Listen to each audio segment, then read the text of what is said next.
أحلى أيامك باركها المولى وأدامك للجنة عطر أنسامك وأحلى صيامك أحلى قيامك. بسم الله وبه نستعين والصلاة والسلام على سيدنا ومولانا وطب قلوبنا أبي القاسم محمد وعلى آل بيته الطيبين الطاهرين ومن والاهم بإحسان إلى يوم الدين. أما ما شرف لا تفيلا جبوا مو بلا جلين فون إسلامي كفولي نو يلاك كيشنا كهيننا كبركة الله تعالى دلي على كوكا كأني أو بلا جلين نبو. أنا سمعوا ولاندا حكم كنا لا هم يجمع كان كنا كرني ناس كلنا نبي باوي دونغو دون نواتي كلنا نعني أنكرمو دو بينيون سرو كنا كماوي سمعوا كنا فوني دوكا. Bi an wula ka se an ga almami ma n'o ye Seydi Malick Diallo ale ye almami 300 logement na silamɛ tɔn min fana bɛ jamana in kɔnɔ n'o ye Ahibbaur Rasul kira kanubagaw o tɔn ɲɛmaaba fana don an wula ka se a ma bi an n'a bɛna baro kɛ sunkalo kunnafoni dɔw la yanni an ka don an ka baro kɔnɔna na an b'a fɔ an karamɔgɔ ye ko assalamu alaikum warahmatullahi ta'ala wabarakatuh. Imam sunkalo ye kaloba ye sunkalo bonyanen don ni a kɔnɔkow fana ye kobaw fana caman kɛra ka bɛn sunkalo kɔnɔna ma ala b'a fɔ an ye ko ala ka donbaw ɲɛnamayali o ye ala ɲɛsiran ye dɔ ye silamɛw ye fangaba fɔlɔ min sɔrɔ u ye victoire ba fɔlɔ min kɛ silamɛya kɔnɔna la n'o ye badiri kɛlɛ ye o kɛra ka bɛn nin waati ma sunkalo tile 17 don o hukumu kɔnɔna la an b'a fɛ ka silamɛw hakili jigin badiri la mun de kɛra badiri don badiri yɛrɛ kɛra cogo di o de y'an ka walanda ye bi a bisimila. أعوذ بالله من الشيطان الرجيم بسم الله والحمد لله والصلاة والسلام على رسول الله مالا تنوك على فوق على بركة كأن ستجي على فصلة كشنا نما كوتشا من كيدان فان كنت كي كانوا على كرام محمد صلى الله عليه وسلم أنا كسودني وأنا كصحابه وأنا ما يسند تسلم من كعرف القيامة نوتمنا بفريدي شرف لا جباب بلا جليمة الحمد لله شخص ما لكوكو بدرو شهدوا على كراسون لكنا إسلاميا kɛlɛ fɔlɔ don silamɛya ka se sɔrɔ don mais yaasa i ka baduru faamu alakira muhamad alayhi salatu wasalam tuma min na ci dira a ma Maka alakira ye maaw wele a ye maaw wele ka taa Allah subhanahu wa ta'ala batuli ma wele kan maa minnu dara a la ka tugu a kɔ kuma lasurunya la u ni alakira ye degun sɔrɔ donc ala nana alakira yamaruya alayhi salam a ka bɔ Maka ka taa Madina. Donc kira alayhi salam a bɔra Maka k'i kunda Madina la sahaba minnu dara la ka limaniya la olu fana kow bɛ bɔ a nɔfɛ o sahabaw bɔtɔ a nɔfɛ Sheikh Usman dɔ farala balaw kan sahaba dɔ bɛ yen Maka musiriku y'a minɛ karisa e nana anw fɛ yan dɔrɔmɛ kelen t'i kun donc an t'a to i ka bɔ n'an ka wari ye e wari min sɔrɔ i y'a sɔrɔ Maka yan de i n'a ti bɔ. Sahabaw bɛ yen o y'olu muso minnu la e ye muso min furu anw den de don i n'a tɛ taa a ye den min sɔrɔ i ye an b'o fana minɛ i la o fana ye anw mɔden de ye i n'a tɛ taa u bɛ dɔw ka furu minnu la ka dɔw ka nafolo minnu la ka dɔw bololankolon de bila 12 mais o ye ala ta ka tugu alakira Muhamadu kɔ sallallahu alaihi wasallam ka taa Madina alakira Muhamad alayhi salatu wasalam tuma min na u sera Madina alakira a ye se ka état sigi. État tɛ se ka sigi fo fɛn dama dama a fɛn fɔlɔ fo dugukolo ka k'i bolo donc dugukolo tun t'u bolo Maka u nalen Madina u ye dugukolo sɔrɔ Madina État tɛ se ka sɔrɔ fo population ka k'i bolo alakira Muhamad alayhi salatu wasalam a nana population min tugura a kɔ ka na a n'a ye population min sɔrɔ Madina n'olu dara a la ani Madina sigibagaw bɛɛ alakira y'u bɛɛ fara ɲɔgɔn kan k'o kɛ a ka État population ye silamɛw tun b'a la yahudiyaw tun b'a la persiw tun b'a la musiriku tun b'a la a bɛɛ dɔ tun b'a la a bɛɛ ɲɛmɔgɔba a tɛna sabanan min kɔ fo président ka k'a la inchallah régime politique ka k'a la o régime politique o ɲɛmɔgɔba o président ba o ye alakira Muhamad sallallahu alaihi wasallam donc alakira alayhi salam a y'a ka État sigi Madina nin cogo la État sigira alakira stratégie don a b'a fɛ ka dugu développer karisa e kalannen don misali la Seydina Ali e kalannen don e ka ninnu lakala Bokar Sidik e commerçant ni nunu fana ka dugu commerçant be e n'u ka taa sugu la Ousmane o yɛrɛ tɔgɔma ye e fana ni ninnu ka taga ni homme d'affaires e ni ninnu ka taa ni aw bɛ se sɛnɛ la ninnu aw ɲɛsinnen don sécurité ma donc alakira Muhammad sallallahu alaihi wasallam a ye dugu dilan ka développement k'a kɔnɔ u mago bɛ économie la u mago bɛ sécurité la a y'olu bɛɛ lajɛlen kɛ Madina donc Madina commencera ka basigi sɔrɔ Madina commencera a bɛ ka bouger silamɛ minnu ni kafiru y'u ka wariw n'u ka fɛnw minnu la o silamɛw bɛ Madina u y'a mɛn k'a fɔ ko minnu y'u ka nafolo minnu la u bɛ commerce kɛ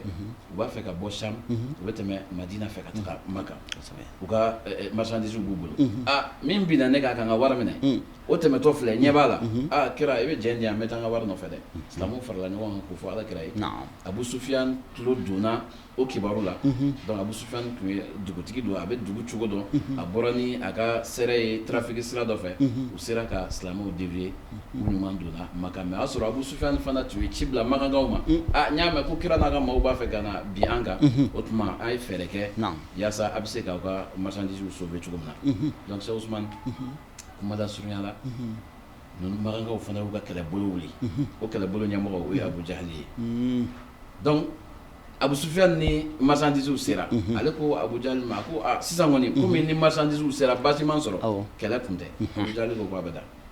ko fa an ka taa an tɛgɛ ko Muhamadu n'a nɔfɛ mɔgɔw jeli la fa an ka taa Muhamadu ko ban fa an ka t'u si la tunu fa an ka t'u nɔfɛ Madina n'o tɛ anw hakili tɛ sigi donc Makan hakilima minnu tun bɛ yen ka fara Abu Sufyan kan olu y'a fɔ k'a kana kɛ a ma sɔn a ye kɛlɛbolo wuli kɛlɛbolo bɛ se maa 1000 ɲɔgɔn ma dɔw ko maa 1000 ni kɔ dɔw ko maa 950 u nana u b'a fɛ ka na bin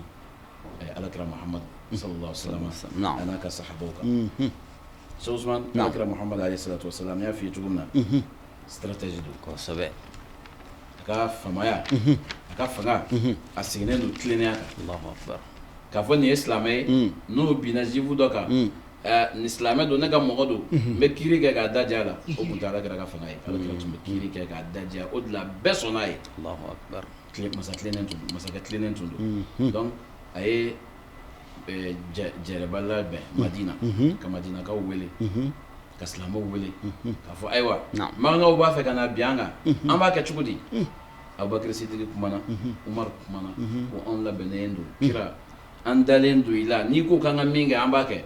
kira fara ma foni parce que olu ye muhajiru de olu bɔra Makan ka na a b'a fɛ Madinaka yɛrɛ de ka kuma donc Madinaka 2 nana kuma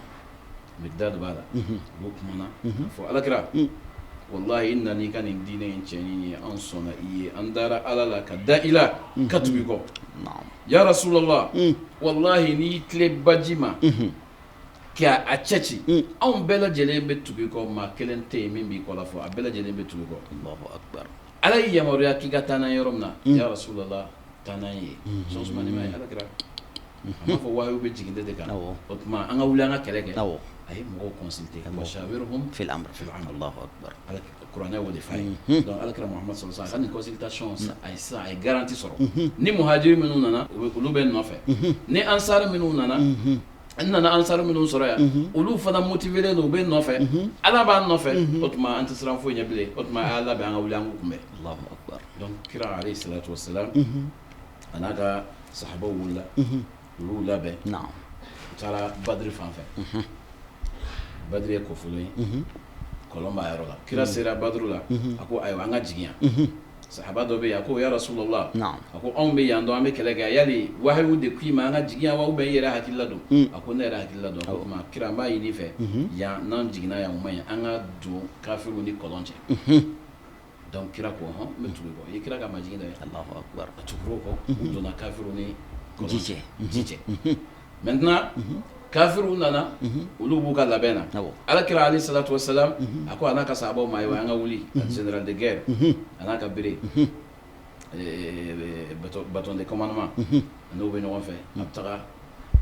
a b'a fɔ kafiru sahabaw ye a bɛ tɛrɛ ci yan a b'a fɔ i b'a fɔ ne alakira ɲɛ b'a la yan Abu Jahali bɛ bin yan Allahu akbar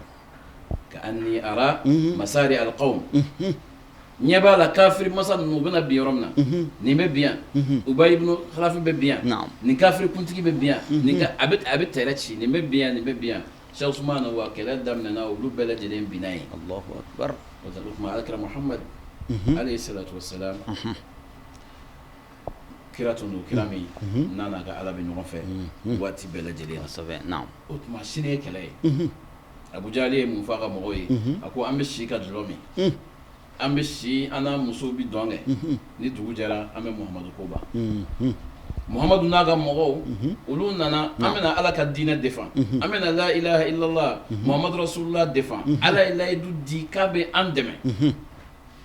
E kuma faamu o tuma o bɛɛ la alakira Muhammad alayhi salatu wassalam a sira a bɛ ka Allah subhanahu wa ta'ala wele a sira duwawu la a bɛ Allah subhanahu wa ta'ala wele. استستغيثون ربكم فاستجاب لكم أني ممدكم بألف من الملائكة مردفين. هذا كلا الشراء أبي بولوجا بقوم الله بعي الشراء الجولي أبا يا حي يا قيوم برحمتك أستغيث. الله أكبر. أبي الدعوة كيفو أبايا من باكنا أبايا بيبي سيدنا بغير صديق بنا كافو حبنا على نفسك يا رسول الله والله كتشيدي كونوا غاي رما على إلا يدودي كابي دمه أكو بكري أكو نبي على دنيا أكو أتونا على ويلي أتونا مساي ويلي ما تم مساي دون وي على نية نين جماعة حلاكي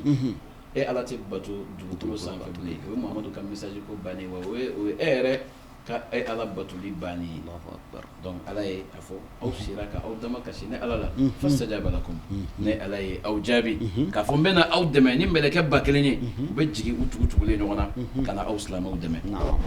Donc alakira Muhammad alayhi salatu wassalam dugu jɛra u ni kafiriw karila ɲɔgɔn na kɛlɛ kɛra ala ye layidu min di walaqad nasarakumullahu bi badrin wa antum azilla ko ne ala ni aw dɛmɛ baduru don ka sɔrɔ aw ka dɔgɔn dɔnnibaw ko wa antum azilla dɔnnibaw bɛ kuma fila fɔ a la aw ka dɔgɔn numériquement aw jate man ca aw ye maa 300 ani maa 13 walima maa 300 ani maa 14 kafiriw ye maa 900 ani maa 50 walima maa 1000 ni kɔ mais ala ye aw dɛmɛ aw sera mɔgɔ 300 ani 13 sera maa 1000 na o ye ala ka kabako ye dɛ ni ala ka dɛmɛ tɛ o tɛ kɛ dɔw ko wa antum azilla ala ye aw dɛmɛ ka sɔrɔ aw tiɲɛ don aw man ca mɛ mɔgɔ 313 o fana tɛ fitinin ye mais aw kun kelen don k'aw majigi Allah subhanahu wa ta'ala ye an ma ɲaga aw yɛrɛ la aw ɲagara ala de la an ma ɲaga aw ka force la aw ɲagara Allah subhanahu wa ta'ala de la donc o de la a y'aw majigi ala ye ka ala wele ala y'aw dɛmɛ o tuma hadamaden n'i ma jigin ala b'i kɔrɔta n'i ma jigin ala ye i bɛ ala sɔrɔ yen yɛrɛ bonyana o tɛ ala sɔrɔ ni maa kun kan k'a yɛrɛ bonya ala kɛra Muhamadu de kan k'a yɛrɛ bonya alayhi salatu wassalam parce que ala ye min d'a ma a m'a di maa si ma mais ala kɛra y'a majigin a ye sahabaw kalan o de la a y'a su dunkew kalan o de la olu bɛɛ lajɛlen kɛra maa majiginenw ye o tuma ala y'u dɛmɛ kuranɛ ko ten wa antum azilla ka sɔrɔ aw kelen don k'aw yɛrɛ majigi Allah subhanahu wa ta'ala ye o tuma Allah subhanahu wa ta'ala ye aw dɛmɛ ka se di aw ma kafiriw kan donc kɛlɛ nana wuli maa 313 olu ye pogo don maa 1000 na a sera yɔrɔ dɔ la kafiriw ko a na sɔrɔ fɛn dɔ bɛ Muhamadu n'a ka mɔgɔw bolo min tɛ maa 313 ye tiɲɛ don fɛn dɔ b'u bolo min tɛ maa 313 ye Allah subhanahu wa ta'ala b'u bolo Allah subhanahu wa ta'ala de y'u ka kɔsɛmɛyɔrɔ ye Allah subhanahu wa ta'ala de y'u ka jigi dayɔrɔ ye u y'u jigi da ala kan wa man yatawakkal ala Allah fa huwa hasbuh n'i y'i jigi da ala kan ala b'i wasa donc ala y'u dɛmɛ kafiriw nana boli sata cayar'u la u bolila u yɛrɛ ɲini alakira Muhammad alayhi salatu wassalam a y'a fɔ ko min bɛ sa yɔrɔ min na o tigi sara yen Usman i bɛ kabako ye an ka dugu ninnu kɔnɔ nka maa dɔ bɛ yen a bilalen tɛ foyi la f'a ka kira a tɛ ko dogolen dɔn kira ye tɛrɛ ci yɔrɔ min na ka anni ara masari alqawm k'a fɔ nin bɛ sa yan yɔrɔ o kɛra à l'avance o ko dogolen dɔ ye mais adamaden tɛ se ka bila i ka kira la i ka kira i bɛ bonya sɔrɔ n'ale de ye ala ka hakili ɲuman d'a ma donc Cheikh Ousmane min bɛ bin yɔrɔ min na o binna yen min bɛ sa yɔrɔ min na o sara yen kafiri tɔw ye fɔsɔ u ye fiɲɛ duuru alakira Muhammad alayhi salatu wassalam ani sahabaw nana kafiri su minnu bɛ yen olu bɛɛ lajɛlen fara ɲɔgɔn kan k'a bɛɛ fara ɲɔgɔn kan ka t'u bila kɔlɔnkolon dɔ kɔnɔ alakira muhamadu alayhi salatu wasalam a y'i jɔ a b'i adressé kafiri ninnu na su ninnu na a ko n kan bɛ aw ma kafiri masaw ayiwa anw ka ala kɔni ye layidu min ta anw ye anw ka ala y'a ka layidu dafa a ye layidu ta an ye a y'a ka layidu dafa ni minnu sara olu ye seyidu su ye u bɛ taa alijinɛ la ni minnu ma sa a b'u dɛmɛ ni se ye ala ye an dɛmɛ ni se ye an sera aw la wa an ye kɛlɛ tɔnɔ sɔrɔ yali aw ye layidu min fɔ o a y'aw ta sɔrɔ wa Seydina Umaru ko a ko alakira ma a ko ala ka ciden kana i yɛrɛ sɛgɛn ka kuma ninnu fɛ n'o ye jufaw de ye a ko alakira ko Seydina Umaru ma a ko n bɛ n kali masala ne Muhamadu ni bɛ masa min bolo Umaru tulo tɛ ne la ka tɛmɛ u kan ma anta bi asma'a minhum e tulo t'u la ne bɛ ka min fɔ e tulo t'a la ka tɛmɛ u kan nin b'a yira k'a fɔ an tɛ ka bɔ an ka walanda kɔnɔ an ka mɔgɔw b'a fɔ i ka taa maa ziyara dɔ ka faamuya la ko o sara ka ban ko a tɛ fɛn mɛ nin y'a ye kafiri min nana k'a bɛ ala ka diinɛ tigɛ a bɛ ala ka diinɛ tiɲɛ a b'i kɔgɔ da ala ka ciden na alayhi salatu wasalam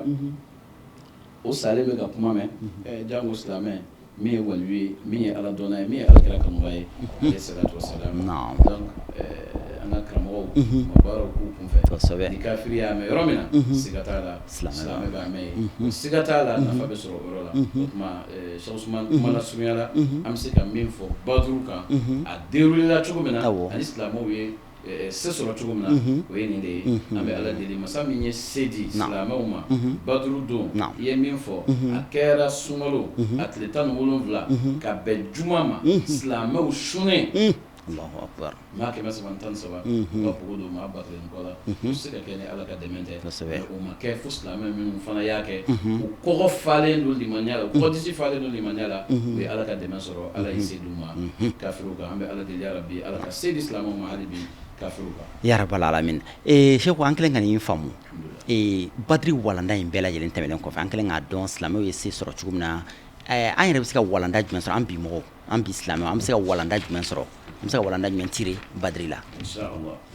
an bɛ leçon min tire badiri la o ye leçon 2 fo leçon 3 leçon min bɛ tire a fɔlɔ adamaden bɛ ko o ko kɛ i k'i jigi da ala kan alakira Muhamadu alayhi salatu wasalam nin ko la i jigi da ala kan n'i y'i jigi da ala kan i tɛ fɔ ala kɔ i ka n'i jigi da i ka force kan ni ala bɔra force in kɔrɔ a bɛ kɛ fu ye siga t'a la diɲɛ bɛ lihala min na bi fɛn fitinin min filɛ ka diɲɛ gan a kamana na bi an b'aw bolo minnu ye premier puissance mondiale ye ala ko n bɛ olu ta caya ni bɛɛ ta ye u k'a yir'u la ko puissance tɛ yen ni ala tɛ donc adamaden i bi fɛn o fɛn n'i b'a kɛ i jigi da ala kan tawakkulu ala Allah o ye an bɛ leçon min tire ala kira y'i jigi da ala de kan donc ala y'a dɛmɛ n'i jigi da ala kan ala t'i labila abada silamɛ ala kana labila ala k'an yɛrɛ dɛmɛ ala ka se d'an ma amin ya rabbal a filanan leçon filanan min bɛ tire nin fɛn in na o ye i ka sababu minɛ ala ye layidu di ala kira ma alayhi salam ko n b'i dɛmɛ mais ala kira ma bɔ a bololankolon ka taga o ala kira ni sababu de taara a y'a ka kɛlɛkɛminɛnw ta o de ye sababu ye khuzil asbaba ka'annaha kullu shay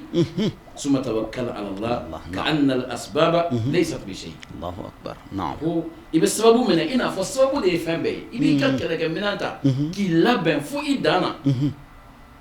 o kɔfɛ a bɛ i k'a kɛ i n'a fɔ ni kɛlɛkɛminɛn yɛrɛ tɛ foyi tɛ yen o kɔfɛ i b'i jigi da Allah subhanahu wa ta'ala kan k'a kɛ ni tawakkulu yɛrɛ o de ye fɛn bɛɛ lajɛlen ye sɛbɛ i ye kuma faamuya donc adamaden bɛ pan ni nin kama fila de ye Allahu akbar ka sababu minɛ k'i jigi da ala kan k'i jigi da ala kan ka sababu minɛ donc ala y'a fɔ a ye ko n b'i dɛmɛ o m'a to a y'a ka kɛlɛkɛminɛn to so ka taa a ye kɛlɛkɛminɛn de ta ala bɛ n dɛmɛ a bɛ n dɛmɛ ni kɛlɛkɛminɛn de ye kosɛbɛ naamu i y'a faamuya donc a y'i jigi da ala kan a sabanan o ye ka dugawu kɛ ni leçon saba de bɛ tiri alakira Muhammad alayhi salatu wasalam a ye dugawu kɛ depuis a sera baduru kan depuis a ma taa baduru la fo k'a se baduru kɛnɛ kan kira bɛ dugawu de la an y'a fɛ sisan fo Bakari ko a ma a ko Bakari a ko n ka masa in wele koyi masa in tɛ dɔ ka baara ka masa in wele k'i majigin masa in ye k'i ka dɛsɛ yira masa in na o de ka di ni masa in ye ka daga don Ala da la o de ka di ni masa in ye Allahu akbar donc an bɛ fɛn min ɲini bi silamɛw fɛ an k'an jigi da Ala kan an bɛ fɛn min ɲini silamɛw fɛ an ka sababu minnu n'u t'an bɔ an ka diinɛ kɔnɔ an bɛ fɛn min ɲini silamɛw fɛ an ka dugawu kɛ sunkalo ye dugawu jaabi waati de ye sunkalo ni dugawu jaabi olu de sirilen bɛ ɲɔgɔn na Ala ko ya ayyuhallazina amanu kutiba alaykumus siyam a b'o aya fɔ ka taga a b'i to sunkalo kuma la dɔrɔn a bɛ dugawu jaabi ta k'a bila kɔnɔ wa iza sa'alaka ibadi anni fa inni qarib ujibu da'wata da'i idha da'ani falyastajibu li wal yu'minu bi la'allahum yarshudun a bɛ sɔrɔ ka tɛmɛ ni sunkalo kuma tɔ ye donc sunkalo ni dugawu jaabi ko tugulen bɛ ɲɔgɔn na o la dɔnnibaaw yɛrɛ b'a fɔ ko riyada tɛ yen ni sun tɛ khalwa tɛ yen ni sun tɛ sun ani dugawu jaabi sigilen bɛ ɲɔgɔn na donc an bɛ leçon sabanan min tire nin waati ye dugawu jaabi kalo ye Mali bɛ degun kɔnɔ diɲɛ bɛ degun kɔnɔ malidenw bɛ degun kɔnɔ mun b'an bɔ an k'an jigi da Ala kan an ka sababu minɛ mun b'an bɔ Cheikh Ousmane an ka dugawu caya suntigɛ waati la sugurudun waati la an ka ɲumanyaw caya an ka Ala wele an ka dama kasi Ala ye an ka daga don Ala da la yaasa an bɛ degun min kɔnɔ Ala k'an bɔ a kɔnɔ wa n y'a ɲini Ala fɛ an bɛ degun min kɔnɔ ya Rabbi Ala k'an bɔ a kɔnɔ Ala ka bana in tɛmɛ hɛrɛ la kalo in timɛ Ala k'a d'a ma amin hali bi an ka dakurunya i bɛ dakurunya laban d'a ma i bɛ dugawu k'an ye an bɛ se ka bɔra in kuncɛ na dakurunya laban o ye ka aw yɛrɛ fo ka n ka sirifkɛ fo Sherif Ousmane Madani Haidara inshallah ka sirifla baarakɛla bɛɛ fo sanfɛ fo duguma ka Cheikh Ousmane yɛrɛ fo ka dugawu k'aw ye ka dugawu ɲini aw fɛ an bɛ baara min na tuma bɛɛ n'aw ye ɲɔgɔn sɔrɔ an b'a fɔ aw ye an ka sow diyara parce que an bɛ sirifla sɔrɔ a kɔnɔ an bɛ diinɛ baro sɔrɔ a kɔnɔ an bɛ diinɛ kunnafoniw sɔrɔ a kɔnɔ an bɛ tiyaniya bulonba sɔrɔ a kɔnɔ n tɛ se k'a fɔ ko komi ne yɛrɛ ye fɛnɛ tɛ mɔgɔ ye siga t'a la n tɛ se k'a fɔ n'an ma tɛmɛ o sira fɛ inshallah n'an bɛ bɔ fɔlɔ an bɛ jɔrɔ an denw bɛna mun lajɛ an kɔfɛ mais bi an bɛ bɔ hakili sigilen parce que tuma o tuma n'an nana an b'a sɔrɔ u yɛrɛ bɛ ka sirifila lajɛ u yɛrɛ b'an wele k'a fɔ ayiwa a bɛ ka bɔ sirifila la dɛ ayiwa a balimakɛ bɛ ka bɔ sirifila la o b'a hakili sigi an bɛ Ala deli sirifila a n'a baarakɛla bɛɛ Ala ka barika don bɛɛ lajɛlen na Ala ka Mali yɛrɛ Ala ka Mali kisi kalo in timɛ Ala k'a d'a ma Ala k'an kana k'an bila sira ɲuman na Ala k'an sɔn Ala k'an sutura Ala k'an garizigɛw foni Ala ka hijabu d'an kan Ala kan'an labila bana jugu min bɛ Ala la diɲɛ kɔnɔ ya Rabbi Ala k'a tɛmɛ hɛrɛ la a ye minnu sɔrɔ Ala ka kɛnɛya d'u ma a ye minnu sɔrɔ silamɛw la n'u fatura Ala ka hinɛ u la Ala ka yafa u ma Ala kira hɔrɔma kan a n'a bɔnna sanu ma alayhi salatu wasalam Cheikh Tijani Barika radiyallahu ta'ala anhu salli ala Muhammad wassalamu alaikum wa rahmatullahi wa barakatuh sallallahu alaihi wasallam an bɛ segin ka an karamɔgɔ fɔ Seydi Malik Jalo an y'a fɔ kuma daminɛ la 300 logement misiri min bɛ yen nɔ o alimami don ka fara o kan silamɛ tɔn min bɛ jamana in kɔnɔ n'o ye Ahibau Rasul ye o ɲɛmɔgɔ don n'o ye kira kanubagaw ye kɔnfɛnati fana n'o ye Mali tijaniya tɔn bɛɛ lajɛlen fara ɲɔgɔn kan tɔnba min kɔnɔna la o jeunesse o bureau de jeunesse o président fana don ka fara a bɛ activité caman wɛrɛ mun na silamɛya baaraw kɔnɔna la an bɛ imam an bɛ fo k'i waleɲuman dɔn sunkalo don alimami ka ko ka ca waati koronnen don nka o n'a ta bɛɛ i sɔnna ka waati dɔ di an ma walasa silamɛw bɛɛ lajɛlen bɛ nafa sɔrɔ nin waati min na cogo min na an bɛ fo k'i waleɲuman dɔn ka dugawu k'i ye ka dugawu ɲini i fɛ badiri ye silamɛya donba dɔ de i n'a fɔ alimami da bɔra ka se a ma silamɛya histoire la donbaw dɔw don a ka ɲi a denw man ka tɛmɛ maaw kan ten i n'a fɔ don gansan tɔw bɛ tɛmɛ an kan ten cogo min na a denw mana se maaw hakili ka jigin a la i se mana kɛ hali tamaro kilancɛ de i k'o di i balima dɔ ma a k'a sun tigɛ ni a ye k'i ka nisɔndiya yira ni a ye k'a fɔ ko ala se wɛrɛ tɛ ne ye nin tamaro den kelen de bɛ n bolo ne bɛ sɔn ni n balima dɔ ka jɛ a la ka n ka nisɔndiya yira ka n dusukun bɛɛ lajɛlen fara ɲɔgɔn kan k'a yira ni ne tun bɛ balolen ka bɛn kira tile ma nin waati nin don in na ne tun bɛ fara kira kan ka badiri kɛ an nɔfɛ n'i y'o kɛ ni ŋaniya jɛlen k'i ka nisɔndiya yira ni silamɛya ka nin se n'a ka nin wasa ye nin don siga t'a la badri cɛbaw ye baraji ni fusamantiya min sɔrɔ ala b'a fusamantiya ɲɔgɔn di e yɛrɛ ma an bɛ alaw taala deli ala ka badri kunnawolo di ɲɔgɔn caman di silamɛw ma hali bi silamɛw bɛ degun kɔnɔ diɲɛ kɔnɔ silamɛw bɛ kumasuli la yɔrɔ dɔw la silamɛw tɔɔrɔlen don yɔrɔ dɔ la an bɛ alaw taala deli ala min ye fanga di silamɛw ma badri dɔ ka se d'u ma ala ka kunnawolo di silamɛw ma diɲɛ fantan ani naani bɛɛ lajɛlen na an bɛ alaw taala deli an bɛ sunkalo barikama min na an ye bato minnu kɛ a kɔnɔ fo ka se bi ma ala ka bɛɛ lajɛlen minɛ an ye waati tɔ minnu fana tolen don ka kɛnɛya ni farifoni d'a ma an ka se ka batow bɛɛ lajɛlen kɛ wa n'an ye fɛn fɛn kɛ a kɔnɔna la ala k'a minɛ an ɲɛ an ka alimami da sera ma an bɛ waati minnu na waatiw ka gɛlɛn gɛlɛya bɛ jamanaw kɔnɔ banajugu bɛ taa ka segin na an bɛ alaw taala deli banajugu ninnu ani gɛlɛya ninnu ala k'a bɛɛ lajɛlen wuli ala ka sigida nataw fana yira ani aw bɛɛ lajɛlen an tun min sɔrɔ k'a lase aw ma bi sunkalo walanda la ani an karamɔgɔ Seydi Malik Jalo o de tun ye an bɛ dugawu kɛ aw ye ka dugawu ɲini aw fɛ ala ka sigida nataw yira ani aw bɛɛ lajɛlen na والسلام عليكم ورحمة الله تعالى وبركاته. يا رمضان أحلى أيامك باركها المولى وأدامك للجنة عطر أنسامك وأحلى صيامك أحلى قيامك